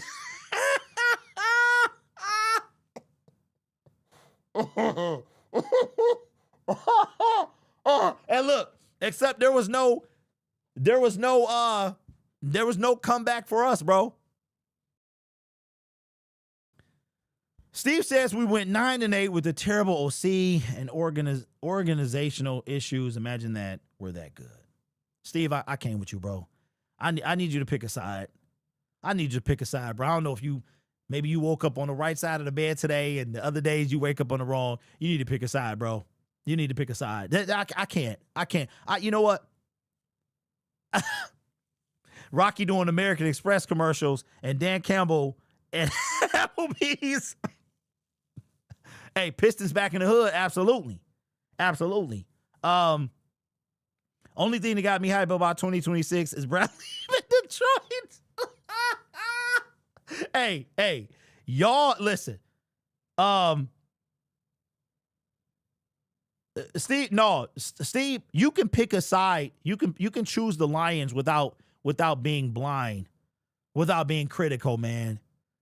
Like I said, if y'all want to be that fan, that's cool. I'm not that guy. I am not that guy. I am genuinely concerned with what we have, what Brad has done. Why am I optimistic? Like, we came off. We had the second overall pick in the draft, and we were more excited then than we are now. We were more excited going into that draft than we are now because everything was new and fresh and exciting, and we didn't really know who Brad Holmes was. Now we know who he is. We know exactly who he is. This guy. Well, I mean, with cap space, everybody goes up for everybody, but you guys are. Now, listen, I want you to remember, this is where the Lions were this time last year. And this is where they were. Among the teams with the most space. So, and you were talking to the fans at your last press conference, and maybe clarify, are you guys targeting some of the bigger fish? Doesn't mean you're going to get them, but is that the plan, given the cap space, to target some of the bigger fish? Yeah, that's very relative in terms of what is a bigger fish. We've kind of kept it pretty strategic and selective in terms of the resources that we've had, but it's very subjective of what you deem a bigger fish. I think I have an idea because it's the quote unquote name, but again, it's going to be the same approach that we've always had, because I know I think I said in that press conference, it's easy to win the headline. It's easy to win March. It's like that's easy to win, but man, we're trying to win December, and those are two different perspectives, and that's how you got to plan, and I think that's how you have to approach it. Yeah, I mean, it's subjective. I could give you names. I don't think you would tell me if you're in on Danielle Hunter or Chris Jones or, hey, to tell it. I've got to phrase it in a way to give you a chance to play with us here with it. But, yeah, I mean, people are excited about where you guys are at, and, of course, everybody wants to see a player they think can take this team over the hump. I mean, do you feel that? I don't want to call it pressure. I mean, but do you feel that there's a urgency to, hey, let's close the gap and win the Super Bowl? Yeah, the reason why I'm more I don't feel a pressure or urgency. Like what I said last offseason, I said we just don't want to take any steps backwards. We want to keep improving, and we're going to take the same approach. We're not going to take any steps backwards. We're going to keep improving. And what we've done so far is that's what's been working, and we'll adjust to different circumstances when needed. But the overall approach that's not changing. So. We just gotta. And look, you gotta say, I'm not a big believer in when you really look deeply into the one player away. Like when you look into that narrative, there's one guy away. That's really not realistic because what you're saying is that one player. You might sign that one player in March, and that one player looks good in black and white on a depth chart in March and April, and all through the summer. What if that one player is not available in October, in November, in December? Or what if you're saying one player, you're saying one player on top of all the other players you already have. So what if that one player is available in October, in November, December, but all the other players are not? So that's why I think you got to be a little careful about we just got to take that one player. No, I don't really. I'm not a big believer in that. So it's all right. And again, this was heading into last offseason. I will be very clear about that. This is not this offseason. We have not heard from him again directly. He has not started doing his radio shows in the offseason. We've only heard his end of season press conference, and then Dave Burkett caught up with him at the Senior Bowl or something like that. And that's when we got the news about why Drew Petzing was hired, that he was hired from the gut. But look, it is not my job to fix this team. It is my job to cheer for this team and to commentate about this team and give you my opinion about this team. And I just don't know. Like, I see very clear what is in front of us. And here's my belief. Without a flawless offseason, I just don't think the Lions will be Super Bowl winners. Like, no, I'm telling you right now, there's nothing else that matters to me. I do not care about a division title. It gets me another flag. So what? It gets another banner at Ford Field. Yippee-ki-yay. It gets me another sweater. Fine. I do not care about an NFC Championship game appearance unless it equals Super Bowl. None of that matters to me. None of that matters to me. Those are just stepping stones to get to the ultimate goal, which is a Super Bowl. I did say this. If all of this pain and suffering that we've gone through is to make sure that we win our first one and we're not the Buffalo Bills or the Minnesota Vikings or anything like that, then, or the Cincinnati Bengals, where you're defeated in those Super Bowls, it's worth the wait. As long as I get to see it. As long as I get to see it. But off the history, listen, it took me 5 years. If you go watch, this channel has been in place since Odell Beckham was cut from the Browns. That was November of 2021. We're talking about we ain't won a game yet when this channel came to be. And I feel worse about Brad Holmes than I did back then. And can we not forget about 2022 when we was ready to fire both of them with the 1-6 start? Like 3-13-1, 1-6. The Lions had only won 1 or 4 games in a year in a season and a half.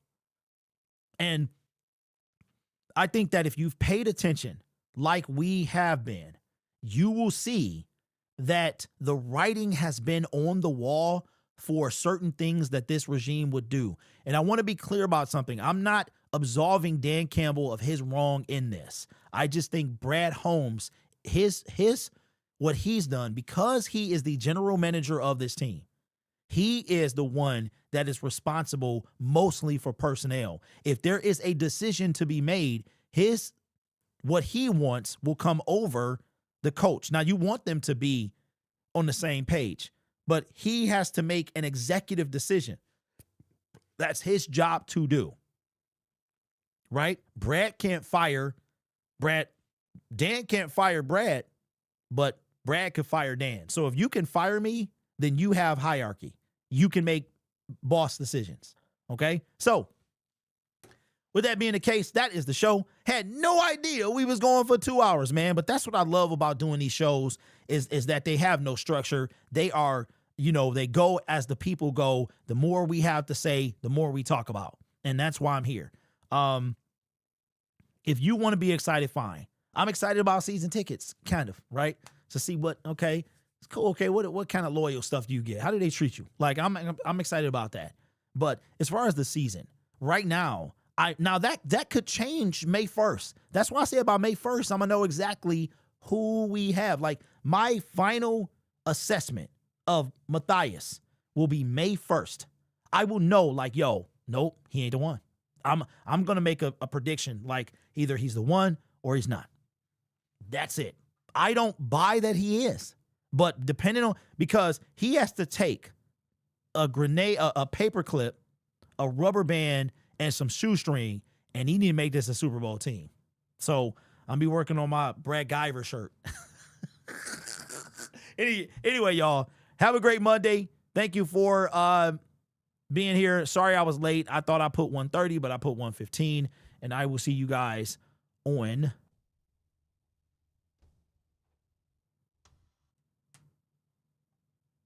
I might have to delete that sound. Maybe tomorrow. If we get some news, then we'll talk about that. All right, y'all. Peace.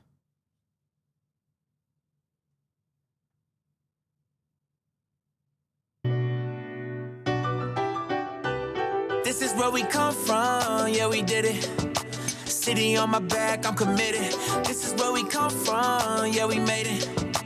Now the whole team celebrating. We like,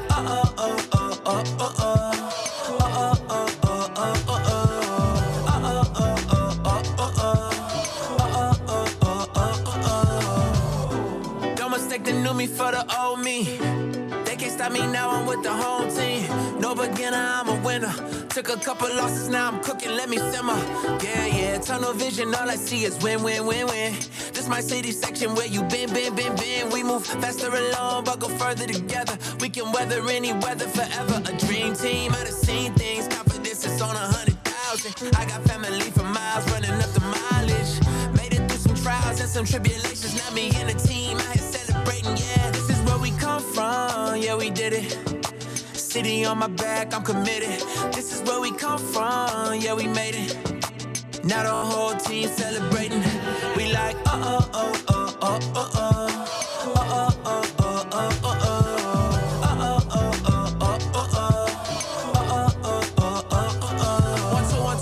Forget the things you probably thought you knew. A new day is approaching, turn the gray skies into blue. I grew up on these same blocks, school of hard knocks. Had to get it on a hard time, took the hard shots, but we made it. Anticipated, highly decorated. The whole team is winning, celebrated. The victory is all mine, and everything is alright. And you know how to see things, confidence is on 100,000. I got family for miles, running up the mileage. Made it through some trials and some tribulations. Now me and the team out here celebrating, yeah. This is where we come from, yeah, we did it. City on my back, I'm committed. This is where we come from, yeah, we made it. Now the whole team celebrating. We like,